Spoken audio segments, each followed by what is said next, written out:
Hola, un saludo a todos. Este es el podcast de Comunidad Nexo. Mi nombre es Diego Araya y me acompaña también José Pablo Quiroz. ¿Qué tal? ¿Cómo vas? Gracias a Dios, muy bien. Qué bueno. Iniciando semana, Sí. que es además última semana de marzo. Sí.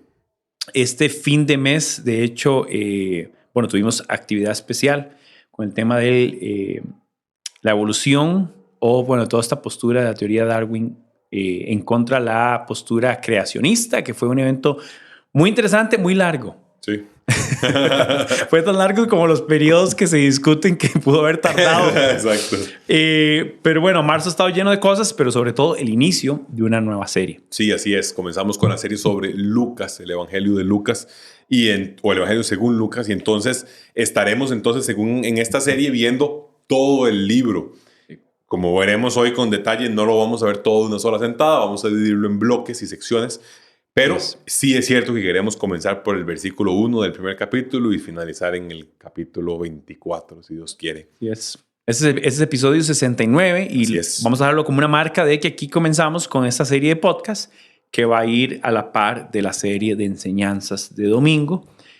Como lo hemos hecho con los otros temas, como una manera de apoyar temas que no logramos ver en la enseñanza, en la predicación de domingo, y extendiendo un poquito. Entonces, para que la gente anticipe que digamos que de aquí en adelante vamos a estar revisando esos temas del Evangelio de Lucas, que por cierto es el libro más extenso del Nuevo Testamento. Así es. Y que vamos a verlos en diferentes secciones. Y hoy queremos dedicar, digamos, este podcast como a dar un poquito de por dónde vamos en cuanto a esas secciones. Y temas generales de estructura, temática y características que algo ya hemos venido diciendo. Tenemos 3 enseñanzas ya, tres sesiones de estudio de domingo. Si no nos han acompañado a alguna celebración, pueden revisarlas que está en nuestro canal de YouTube. Sí, y no hemos ni casi salido del primer capítulo. Sí, ¿no? Nos vamos como por la mitad del primer capítulo. Lucas es realmente extenso y la idea es que este podcast sirva como un punto de referencia al cual podamos comentar en varios momentos durante la serie, o sea, que podamos nosotros decir, por favor, recuerden el capítulo tal, o como dijimos en el episodio tal del podcast, tal cosa, y ese será este. ¿Por qué? Porque la idea hoy es realmente un panorama que ya vos hiciste en una primera sección, un panorama casi histórico previo a Lucas. Sí. Fue más lo que hiciste en esa primera. Hoy queremos hacer más un panorama de Lucas como tal. Sí. O sea, ya poniendo el lente específicamente sobre este evangelio. Así que si les parece, iniciamos con Lucas. Vamos a leerlo todo. No, mentira, son 1150 versículos. Lucas, tal vez un par de cosas rápidas de las que dijiste. Dijiste que era médico, que acompañó a Pablo, tema importante que vamos a hacer. Sí. Lo acompaña en su segundo viaje, que es vacilón. Algunos vacilan, dicen que el libro de los Hechos narra que Pablo en el primer viaje se enfermó. Ajá. Y entonces en el segundo viaje se lleva a Lucas, Llevó médico, que era un médico personal, exactamente. Sí, entonces, bueno, bastante sin gracia el chiste. Sí, pero malón, por si acaso, si yo iba a hacer la aclaración, por si acaso es un chiste, ¿verdad? Que nadie crea esa referencia. Y bueno, sabemos de Lucas tales temas. Lucas es realmente el autor que más escribe en cuanto a volumen. Sí. No más cartas o más libros, pero sí en cuanto a volumen. Porque agarra a Lucas y también escribe Hechos. Y Hechos es el segundo libro más largo del Nuevo Testamento. Sí. Entonces, entre lo que escribe la parte 1 y la parte 2, creo que escribe casi como un 30% del Nuevo Testamento, Lucas. Entre un 25 y un 30% de todo el Nuevo Testamento. Todo el Nuevo Testamento. Que es un montón. Que es curioso, que es un dato que no... Vamos a ver, a veces no se le da todo el mérito. Claro, ¿verdad? Claro. Mira que cuando hablamos muy de relevante. Doctrinas o filosofías, hablamos de Paulina, Pedro, Juan y Pablo.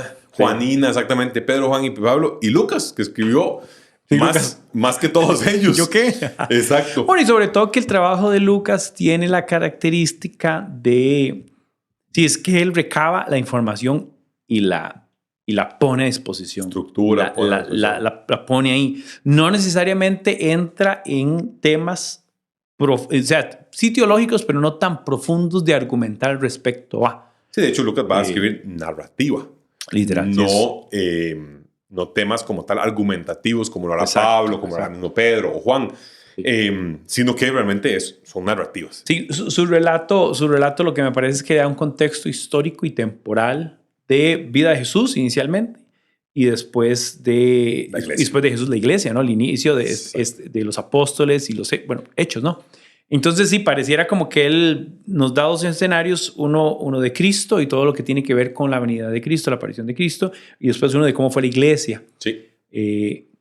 Voy a aprovechar eso que estás diciendo para de una vez tirar uno de los puntos que queremos ver hoy, es que viendo el mapa todavía más grande, o sea, cuando ya enfocamos Lucas y Hechos, o sea, todo lo que Lucas escribe, las dos partes, entonces hay quienes han dicho que Lucas nos narra el camino de Jesús, o más bien tiene una dirección, un enfoque hacia Jerusalén. Ajá. Y Hechos tiene un enfoque saliendo de Jerusalén, o sea, de Jerusalén y hacia afuera. Hacia las naciones. Exactamente, porque Hechos no nos va a narrar de las naciones hasta lo último de la tierra. De hecho, con eso empieza Hechos capítulo 1. Serán mis testigos en Jerusalén, en Judea, Samaria y hasta lo último de la tierra. Entonces, interesante, lo digo de una vez, porque va a ser uno de los puntos temáticos relevantes en Lucas, que Lucas parece querernos mostrar el camino hacia Jerusalén. Parece estar bastante interesado en mostrarnos el enfoque hacia Jerusalén. Lo vamos a ver en un par de puntos. Uno de esos, por ejemplo, es la tentación. Las tentaciones de Jesús son una muestra de que Lucas tiene cierta intención de mostrar que Jerusalén es el final. Sí. Jerusalén la última tentación, porque Mateo lo invierte. Precisamente. Y Lucas deja la última tentación en el pináculo del templo. Exactamente, en Jerusalén. Es un dato súper pequeño, además. Y es minúsculo. Yo toda la vida me pregunté por qué el orden de las tentaciones es diferente. Si parece que en Mateo va como en un orden de severidad. Comida, el templo, tirarse y luego adorar a Satanás. Es como, va súper grosero. ¿Por qué Lucas le daría la vuelta? Bueno, parece ser que Lucas, de nuevo, está intentando mostrarnos el camino hacia Jerusalén. Entonces, esos son un par de temas ahí de importancia. Y bueno, tal vez comencemos con un poco la estructura, los bloques. Al menos, obviamente se pueden dividir los bloques de muchas maneras. Incluso los capítulos que tenemos ahorita no venían en el texto original. O sea, alguien decidió hacerlo de cierta forma. De hecho, los bloques que vamos a utilizar nosotros no calzan con los bloques de los capítulos. O sea, no es como que vamos a hacer Lucas 1 al 5. Sí, no son capítulos completos. Exactamente. Secciones donde queda uno por un lado y otro por Exacto. otro. Vamos a finalizar y vamos a finalizar a veces en versículo 28 y quedan todavía, no sé, 15, 20 versículos más. Sí. Pero tiene que ver con que queremos enfatizarlo temáticamente en cuanto a bloques específicos. Ajá. Temática y lugar, me parece. Y lugar. Es la otra tendencia de cómo Lucas está queriendo, como lo que estaba diciendo, llevarnos de un lado al otro. Bueno, Jerusalén como en el enfoque de así es, máximo, así es, 100%. Clímax de la historia. Lucas entonces inicia, bueno, ya con lo que vos explicaste muy bien, en relación con el contexto de esa introducción que Lucas hace en un griego súper fino y súper refinado, de lo que él está haciendo. Y luego, el primer bloque que vamos a ver, nosotros vamos a ver cuatro. Cuatro capítulos ahí. Cuatro bloques, exacto. Cuatro bloques totales. Y este calza con que son 4 capítulos. 4 capítulos al inicio. En el primer bloque, lo vamos a ver desde el inicio, que es donde estamos ahorita, y hasta capítulo 4, versículo 13. O sea, cuando termina la tentación. ¿Por qué lo vamos a ver ahí? Bueno, consideramos que esta es una época que le hemos puesto de preparación. Algunos tal vez lo podrían haber llamado fundamentos, introducción, no sé, como quisieras verlo, pero le llamamos preparación porque parece que son los elementos que van a preparar el camino para cuando Jesús haga lo que el 4:14, o sea, el versículo siguiente, dice que es que regresó a Galilea en el poder del Espíritu y se extendió su fama por toda aquella región. O sea, ya en 4:14 sí ya vamos por un tema de ministerio. Sí, preparación, porque es todo lo que está antes del ejercicio ministerial. Exactamente. Técnicamente alguien podría haber dicho, bueno, hubieran dejado la tentación ya en el siguiente, porque técnicamente sucede después del bautismo, que es el punto que la mayoría de la gente diría el antes y el después. Pero bueno, con efectos de acomodarlo, además con el tiempo que nosotros tenemos. Y con la geografía. Sí, también. Con la geografía. Recuerda que también después de que está llevado en el Jordán, o volvió de Jordán y llevado al desierto, estamos todavía. Sí, y él va a Galilea, que es toda su interacción con los discípulos. ¿Verdad? Llamar a los discípulos y toda la siguiente sección que está enfocada en los milagros y sanidades que vienen ahí. Entonces, este bloque 1 nos va a ver varios temas. Ahorita estamos, en este momento, precisamente en este corte que hemos hecho, estamos viendo a las mujeres que hablamos y que póngale pie de página al tema mujeres, lo vamos a retomar en unos minutos, tema importante en Lucas, y adicionalmente las mujeres y los dos muchachos, o sea, o en este caso los dos no nacidos, Juan y Jesús.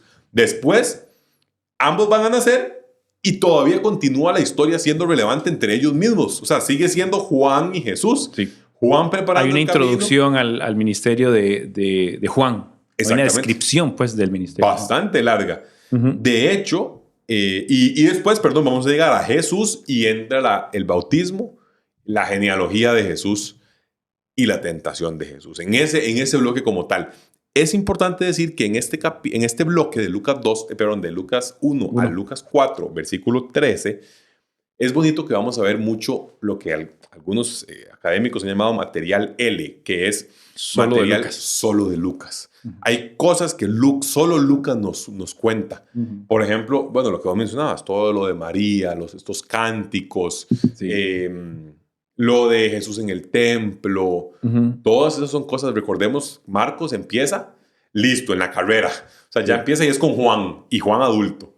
Mateo va a empezar con genealogía. La genealogía de una vez. Y luego nos va a contar un poco de José debatiéndose si dejar a María o no. Ajá, que hay datos ahí que Lucas deja por aparte. Por fuera. Que pareciera que tiene sentido porque armoniza con los otros, digamos, si se quiere ver así. Y con Juan, creo que lo que pasa con Juan es que comienza con la descripción del verbo, pero después con Juan el Bautista. Exacto. Muy pronto también. Exacto. No hay anuncio, no hay nada de esto. Es como de una vez el rol de Juan conectando con la aparición de Jesús. En eso se parece un poco a Marcos. Claro. Que empieza ya, digamos, con el ministerio. La chancleta en el acelerador sobre el tema de... Y pues entonces en este bloque... Nada más hacer esa pequeña aclaración y tal vez llamar la atención de todos los que nos escuchen y estarán en las enseñanzas de que realmente es valioso que esto es un recuento que no tenemos de ningún otro lado. Sí. Entonces vale mucho la pena ponerle atención explícitamente y ver qué nos dice acerca de ese tiempo de preparación. Eso será entonces, si Dios quiere, hasta mitad de este año 2025, donde vamos a hacer un break, un corte por un par de meses. Y luego, en el segundo semestre entonces de este año 2025, si Dios quiere, comenzamos con Jesús regresó a Galilea en el poder del Espíritu y se extendió su fama. 4:14, que de hecho va desde 4:14 hasta capítulo 9, versículo 50. Versículo 50, exactamente. Desde 4:14 hasta 9:50. Ya es un pedacito que usted dice, bueno, significativo. Ahí se nos va a llenar de versículos la cosa, sí, en efecto.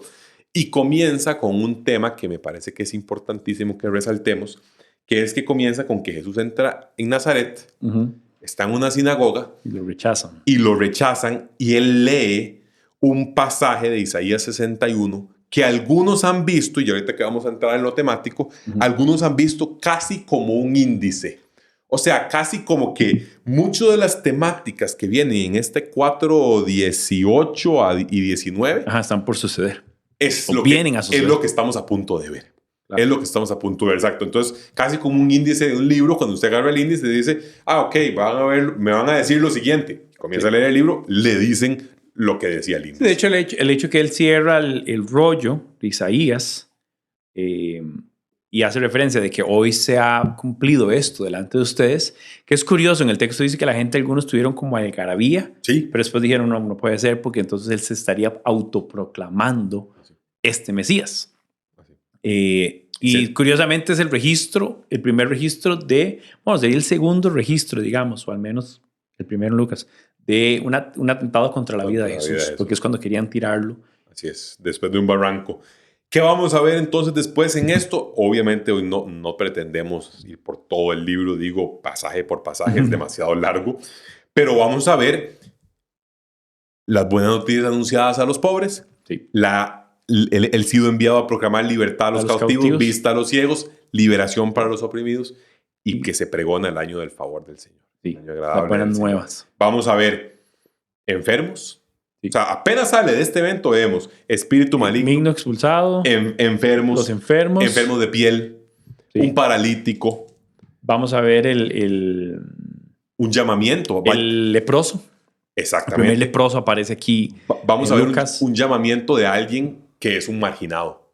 Ajá, más adelante, sí. Y aquí, de nuevo, pie de página, tome la idea de personas marginadas como un elemento importante en Lucas como tal. Sí. Luego veremos un poco de contenido parecido a lo del Sermón del Monte como tal. En el 6 vienen paralelos a este tema del Sermón del Monte. Luego viene personas que estaban fuera del pacto, de nuevo, marginados por el pacto, separados del pacto. Por ejemplo, un centurión.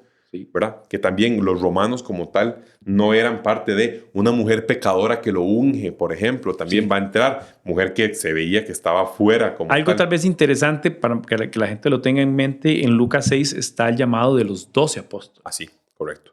Que es punto clave, digamos. Sí. Porque entre estos llamados y estas señales, ya lo vemos obviamente aquí en la compañía de sus discípulos. Sí, esto está pasando con los discípulos de testigos. Sí, va a potenciar su ministerio sin duda alguna, que es parte de lo que estamos viendo. Y aquí, a lo que nos hemos dicho, este segundo bloque, podemos poner un nombre más creativo, pero esencialmente tiene que ver con el ministerio de Jesús en Galilea. Sí, en Galilea. Entonces, nos recuerda, tema ministerial, o sea, ya gas, chancleta al ministerio. Sí, en full. Y en Galilea, para que ubiquemos dos cosas que tienen que ver. El siguiente bloque, vamos a verlo en Judea y en Samaria. Entonces, pensemos nada más que por un momento estamos viendo el avance del ministerio de Jesús en la zona norte. Sí, en la parte más, que era la parte más marginada. Entonces, curioso que esto conecta con el tema de anunciando las buenas nuevas a los oprimidos y a los enfermos y a los que están casi que,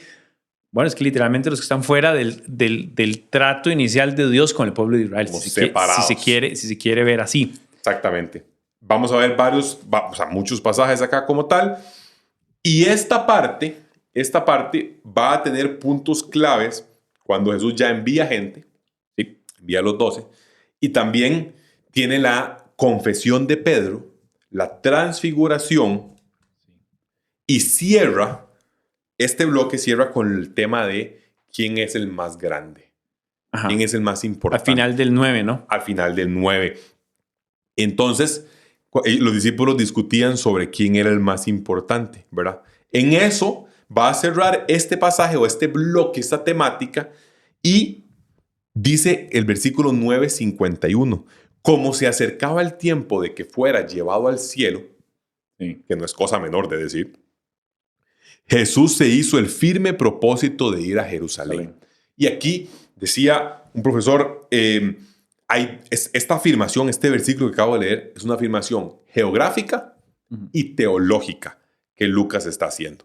Geográfica en el sentido de decir, punto de inflexión. Cambiamos el enfoque de Galilea, cambien el escenario, muevan todo lo que tienen tras bambalinas, pongan el siguiente escenario que va a ser Judea y Samaria con vistas a Jerusalén. Que de hecho conecta temáticamente con la transfiguración, que hay gente que ha hecho, no sé si has escuchado esto, una comparativa entre el pueblo de Israel llegando al Sinaí, que está además Moisés, que es esta figura grande aquí, y en la transfiguración están este otro monte de la transfiguración, y está Elías, está Moisés, y usan la palabra que están hablando del éxodo que tiene que llevar a cabo Jesús. Y sus discípulos ahí como viendo la cosa. Sí, vueltos locos viendo esto. Y entonces alguien asocia la idea de que todo el pueblo de Israel pasa por el éxodo hasta la tierra prometida. Sí. Pero Jesús anuncia su muerte explícitamente por primera vez después de la transfiguración, explicándolo un poquito. Y el éxodo que él va a pasar es un éxodo que él pasa solo. Y digamos que su tierra prometida ni siquiera es Caná, Jerusalén o el templo, sino que el templo es o esta caminata a Jerusalén es su éxodo para que en su muerte y en su resurrección venga una tierra prometida en el sentido espiritual para nosotros. Entonces ha habido una comparativa donde se ve esos temas. Pero sí, es la primera vez que lo anuncia. Así es, hacia el final de este bloque 2 que estamos viendo, que es Ministerio en Galilea. Que es otro punto alto. Entonces, yo diría Lucas 6 es la escogencia de los discípulos. Vienen más milagros, más cosas. Hay una referencia de Juan muy importante, por cierto. En el 9 está el envío de los 12. Y al regreso de ellos está Cesarea de Filipo, que es lo que estábamos viendo de la transfiguración.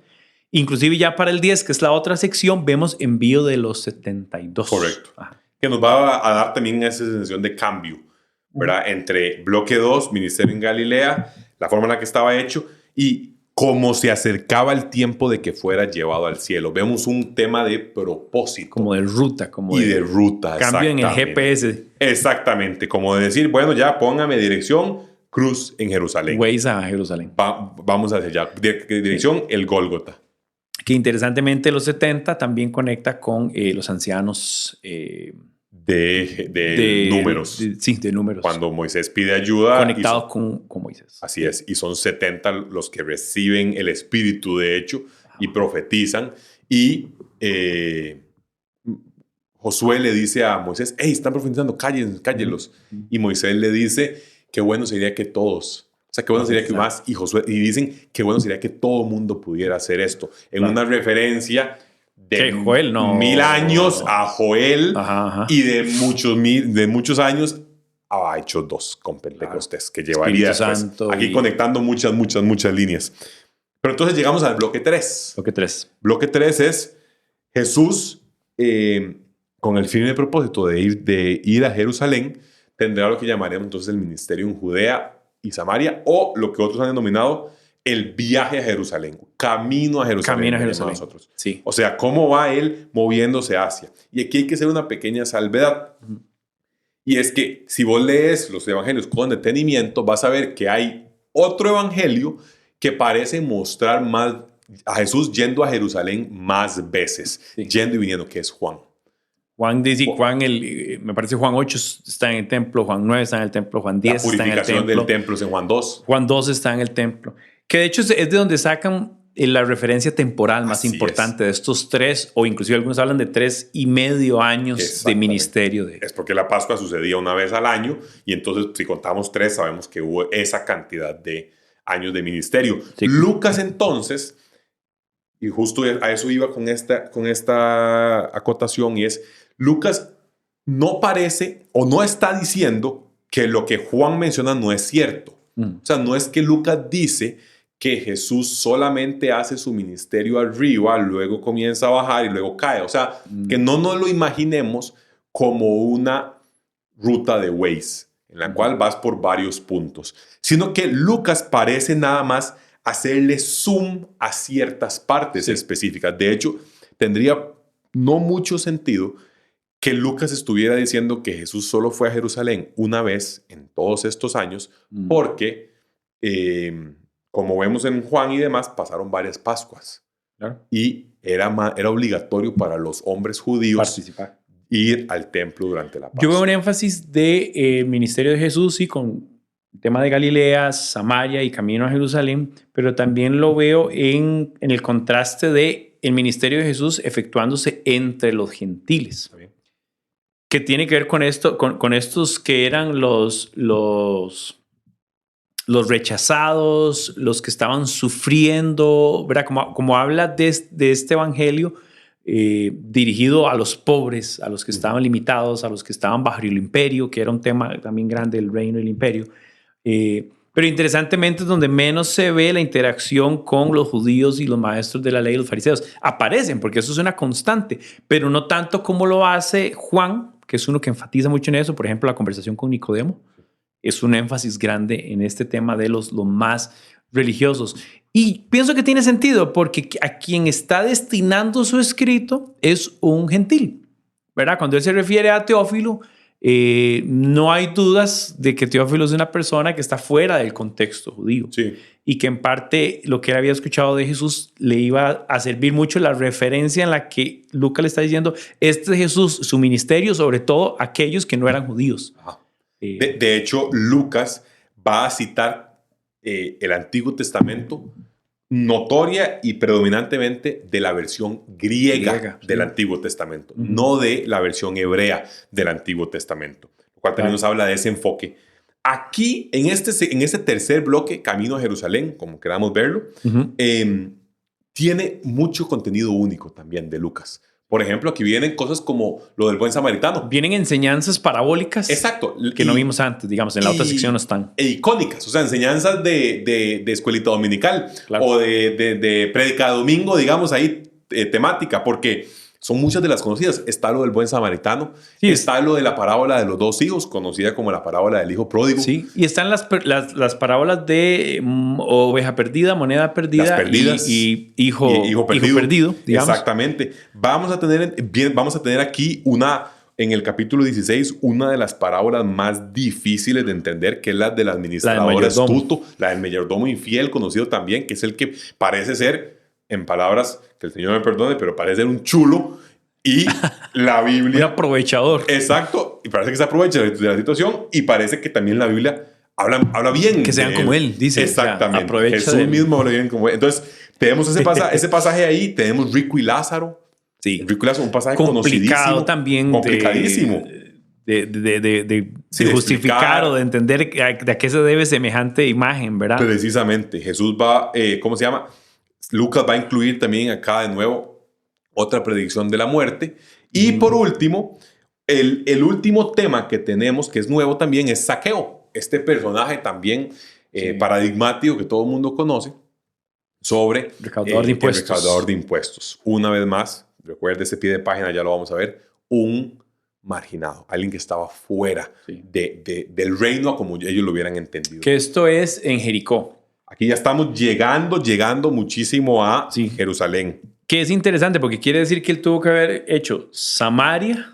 Jericó es un desvío de Jerusalén y después regresar de nuevo. En ese regresar de nuevo es donde Juan nos cuenta de Lázaro, por ejemplo, que estudiamos hace un poco. Exactamente. Y hay quienes argumentan que cuando habla de la parábola del buen samaritano, o la historia del buen samaritano, se supone que la está contando porque probablemente está pasando por esta ruta donde el samaritano llevaría, o este lugar que se describe donde se encontró con estos hombres que se aprovechan de él. Otro pie de página, para nada más que no se nos olvide, el samaritano es otro que está fuera de lo que los judíos hubieran entendido como ese. Y hay un tema también de riqueza, de pérdida que se enfatiza por el tema de las monedas.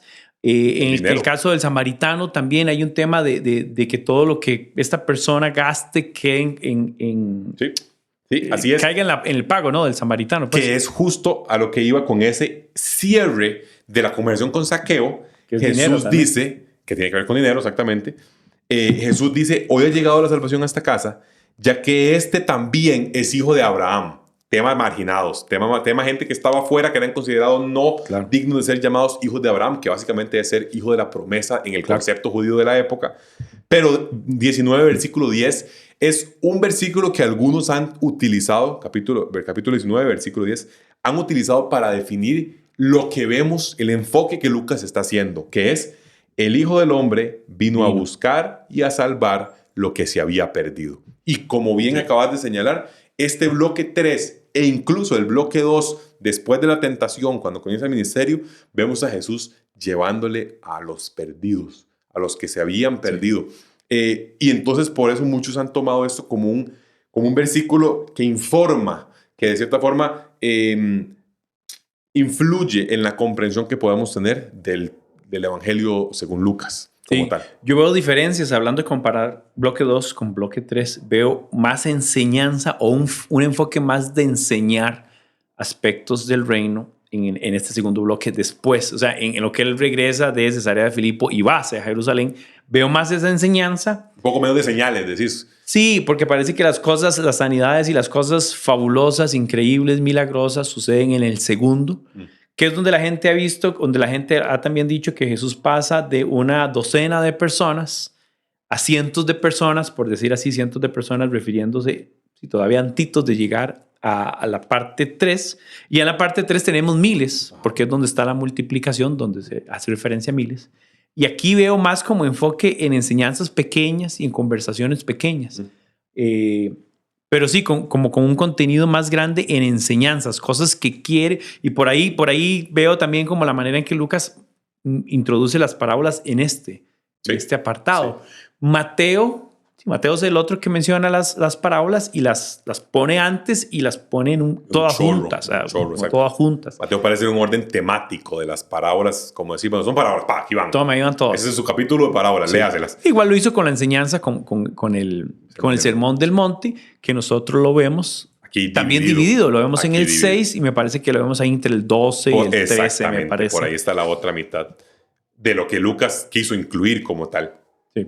Después de ver ese versículo que es como enigmático, como que nos sirve para una comprensión, ese 19:10, llegamos hasta el 19:27 en este bloque 3, porque el 19:28 dice, dicho esto, Jesús siguió adelante subiendo hacia Jerusalén. Subiendo hacia Jerusalén, entonces es ya el punto en el cual entramos en la sección 4, o el bloque 4, perdón, de lo que vamos a estar, de cómo lo vamos a estar exponiendo nosotros. Entonces, bloque 1 va a ser hasta mitad de este año, si Dios quiere. En la segunda mitad del año, el segundo semestre, veremos bloque 2. Ahí haremos nuevamente una pausa. Inicios de 2026 veremos bloque 3. Haremos nuevamente una pausa a mitades de 2026 y cerraremos bloque 4, si Dios quiere, con la entrada triunfal. Es la última semana. Y la semana la en pasión Jerusalén, de Cristo. donde no hay tanto más que agregar. Ahorita, sobre todo en este podcast, no hay tanto más que agregar que no tengamos en los otros evangelios. O sea, los elementos conocidos. Sí, estos están repetidos. Son bastante semejantes, son muy parecidos a lo demás. Hay una pequeña referencia a una ofrenda de la viuda por ahí. Verá un pedacito que sí es como nuevo, pero de ahí en fuera es bastante semejante. Curiosamente con temas de dinero y del que menos tenía, pero dando lo que significaba dar todo. Exactamente. Súper interesante. Exactamente. Y Jesús va a hacer lo de la última cena. Los académicos suelen decir que Pablo jala de Lucas en relación con lo de la última cena, lo cual tiene sentido a la luz de que, recordemos, Pablo y Lucas anduvieron de viaje. Sí. Entonces, se cree que en Lucas 22, esta narrativa de la última cena es de donde Pablo va a jalar, al menos en hay quienes dicen más bien que Lucas se apoya en Pablo a la luz de que probablemente Pablo escribe Primera de Corintios antes que Lucas. Es bien posible porque además hay quienes hablan de que se nota la influencia de la teología paulina. Exactamente. En Lucas. Que aquí hay un tema interesante que tiene que ver con el canon y es que los libros en el Nuevo Testamento, uno de los temas para ser considerado canónico era la autoridad apostolárica. Sí. Y en este caso la autoridad apostólica viene de que Lucas es casi un reconocido discípulo de Pablo apóstol. Así es. Entonces ese dato también es curioso de quien escribe tenía cierta o gran cercanía con un apóstol. Y en el caso de Lucas es Pablo. Así es. Y entonces nada más para cerrar este bloque, veremos el material nuevo que está en Lucas, que es lo que viene después de la resurrección sobre temas de el camino a Maús. Sí, ese es de mis favoritos. En el camino a Maús y la ascensión específica, cómo se ve. De hecho, termina entonces con la ascensión y que los discípulos regresan a Jerusalén. Y cerramos en Jerusalén, que es de donde, recordemos, hay un libro en el medio, aquí está Juan, pero lo que sigue es el tomo 2 de esta narrativa de Lucas, que se llama Hechos. Y de Jerusalén, de hecho, vamos a repetir este último bloque de Lucas, capítulo 24, con la ascensión. Sí. Lo repite en Hechos o lo expande, si se quiere, y continúa la historia. Sí, los primeros 15, 20 versículos de Hechos, del primer capítulo de Hechos, conectan con todavía apariciones de Jesús. Exactamente. ¿Verdad? Que es como terminan los otros evangelios. A mí el de Maús me parece probablemente la historia de resurrección más significativa con respecto a los otros. Los otros es que increíble. Juan y Pedro llegan primero, el otro que las mujeres llegan y avisan que están encerrados, Jesús aparece en medio, Shalom. Y aquí introduce esta idea de Maús que lo hace fascinante, que también algunos han argumentado de que, porque es donde él dice que él les abrió el entendimiento y que les explicó quién era el Mesías desde Moisés y los profetas. Que conecta además otra vez con la transfiguración, con la figura de Moisés, con los profetas, con el liderazgo y con el cumplimiento de que este era. Ya pasó, no huyan. Así es. Y de hecho, interesantemente, al final del relato de Maús, estos dos discípulos giran y van a Jerusalén. Y resulta que cuando vuelven entonces, llegan ahí a donde están con los discípulos, no sé qué, se aparece Jesús también y hace lo mismo. Les muestra cómo tiene que cumplirse todo lo que está escrito acerca de en la ley de Moisés, los profetas y los salmos. Hay quienes dicen que esto que acabas de mencionar, el entender a Jesús cumplido a la luz de lo que establecía en la ley, Moisés, los profetas y los salmos, es un punto de cómo interpretar Lucas. Cómo entender Lucas. O sea, la palabra aquí formal es un elemento hermenéutico, un elemento de interpretación del texto como tal, diciendo, Lucas nos está dejando una pista al final de su texto de cómo deberíamos entender el resto del libro, viendo cómo lo que estaba dicho de Jesús se fue cumpliendo. Comenzando, o no comenzando, perdón, pero con un énfasis en, retomo lo que dijimos hace unos minutos, Isaías 61, el Espíritu del Señor está sobre mí porque me ha enviado para, básicamente, todo lo que vemos por muchos capítulos, hasta que Jesús resume con, el Hijo del Hombre vino a salvar lo que se había perdido. Y ese es el bloque, esos son los esquemas. Ese es el último bloque. La panorámica de Lucas como tal. Esos son 4 bloques, si Dios quiere. Solo para repasar. Preparación, ministerio en Galilea, camino a Jerusalén o ministerio en Judea y Samaria. Y esa última semana. Esa última semana en Jerusalén. Vamos a ver adicionalmente, más allá de también la estructura, queremos ver unos temas teológicos que son principales en Lucas, que fue donde fuimos dejando, algunos pies de página. Retomémoslos por ahí. 1, la palabra salvación que se utiliza en Lucas como abierta, ¿verdad? Y esta sanidad. Eso iba a decir, o sea, que se traslapa salvación y sanación. Exactamente. Y puede ser complejo porque muchas preguntas van en torno a esto. Una de estas es el paralítico, que le dice, no solo voy a perdonar tus pecados, sino que te voy a sanar. Ve y ser salvo. Y usa indiscriminadamente salvación con sanidad, que es interesante verlo.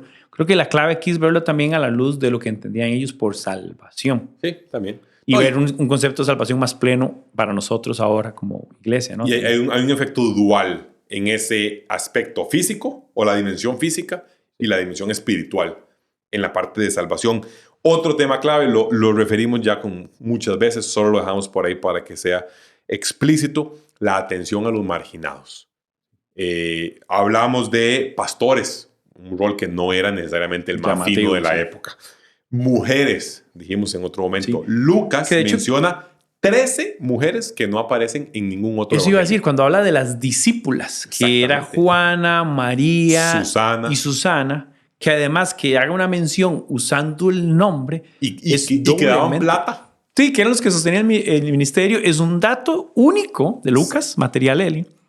Y es muy llamativo, o sea, está con el énfasis de que él dice, vean las mujeres cercanas a Jesús, en el ministerio de Jesús y apoyando el ministerio de Jesús. Esto es absolutamente fuerte, además de todo el énfasis de María, Elizabeth. O sea, hay un valor muy grande con ese tema. Sí, completamente. Las mujeres son, digamos, marginadas en el sentido de que en esa cultura, en ese contexto, por rol.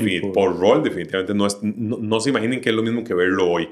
Pastores, mujeres, recaudadores de impuestos. Sí. Uno al que llamado Leví, y otro con el que comparte y come, que es Saqueo, como acabamos de hablar. Está la mujer pecadora que llega a la casa de Simón. Plenamente. El ladrón en la cruz, que lo comienza a conversar con él y a decirle.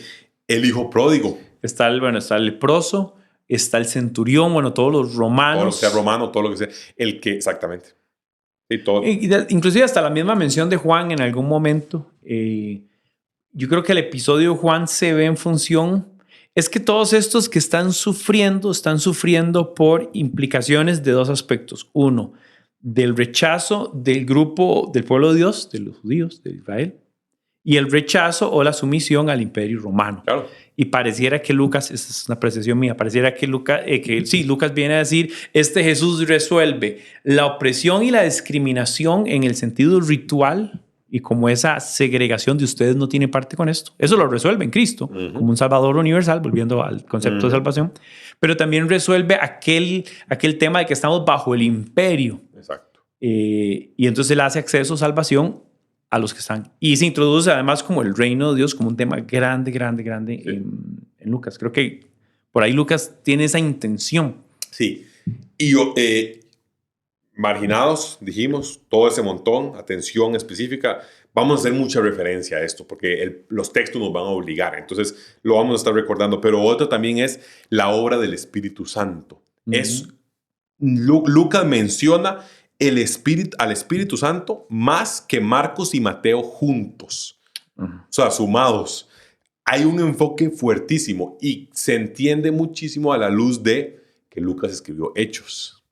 Lucas, Sí, donde la obra del Espíritu Santo es clarísima y de hecho, a ver, aquí sin adelantarnos mucho, pero en Hechos vamos a ver cómo Pentecostés es toda ese derramamiento del Espíritu Santo en los judíos, en los samaritanos, en los prosélitos o temerosos de Dios, en los gentiles, en los que estaban completamente afuera.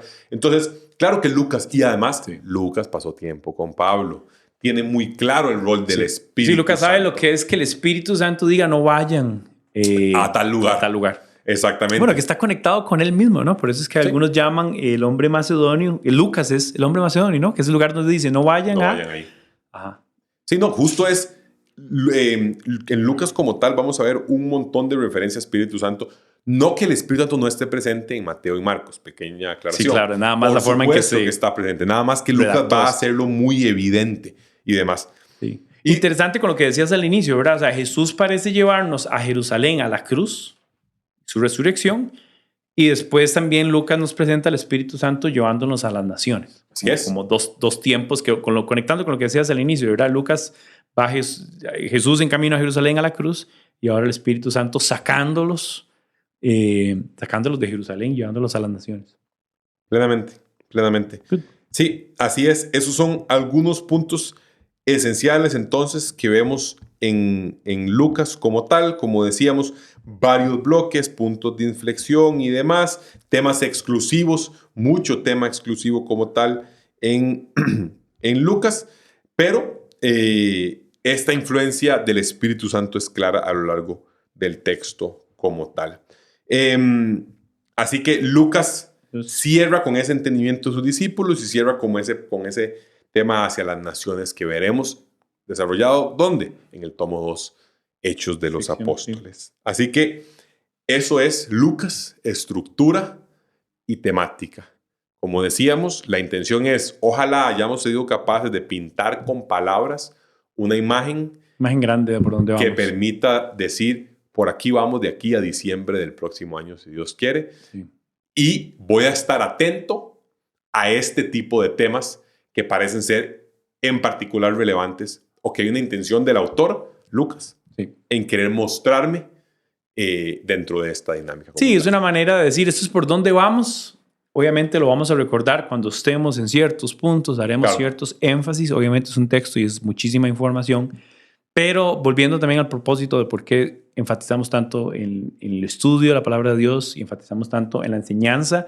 Y yo creo que otra cosa de Comunidad Nexo es la metodología o la transmisión final, porque al final no solo es estudiar la Biblia y no solo leerla, sino que al final tengamos los recursos para sentir que aprendimos y sacamos provecho. Y que podemos además compartir. Claro, entonces creo que tal vez es esta explicación y los formatos, porque a veces la gente, ¿verdad? Inclusive pregunta, ¿verdad? Que tienen la hoja y tienen la aplicación y tienen las presentaciones y lo que buscamos es eso, ¿verdad? O sea, como meternos en el texto, sacarle provecho y que la gente en su experiencia de las celebraciones de la Comunidad Nexo sienta que está en un proceso de aprendizaje, de crecimiento y que tenga un sentido práctico en su vida, no solo la idea de conocer un montón y conocer la teología, pero que tiene esa teología final que tiene que hablarme a mi vida. Así es. Que es el fin último también de conocer el texto que nos revela al final el Hijo y nos revela al Padre. Ese es el fin absoluto. La intención de este podcast es, ojalá, como lo sentí yo en algún momento también, no sé vos, pero yo personalmente, estas pinturas generales para mí aclararon mucho y me dan una sensación de que son 24 capítulos, 1150 versículos. Es demasiado. Es difícil pensar en que vos vas a agarrar todo si no hay como un cierto tipo de estructura y temas principales. Esa es la intención. Sí, y yo he luchado, por ejemplo, de como yo lo he estudiado, otras veces lo he estudiado en armonía con los otros evangelios. Exacto. Y me ha tratado, o sea, ha sido un reto mental para decir, esto pasó y ahorita no recuerdo ¿En qué libro? En Mateo, ¿verdad? Entonces ha sido también un reto como de alguna manera hacer un ejercicio de solo enfocar aquí. Exacto. Y revisarlo ahí es bastante retador, bastante. Estamos queriendo mantenernos en Lucas. Sí, como tal. Tal cual. Pero bueno, eso es. Gracias por este resumencito, esta introducción, estas 4 secciones que las vamos a ver, vamos a tener tiempo para eso. Les recuerdo, viene abril, tenemos celebración del 6 de abril, el 13 y el 20. Además tenemos pendiente una celebración con bautismos, así que andamos todavía definiendo el lugar donde podamos llevar a cabo esto que queremos celebrar juntos. ¿Y qué más? ¿Qué otro anuncio? Eso sería. Muchísimas gracias, saludos, bendiciones a todos en casa.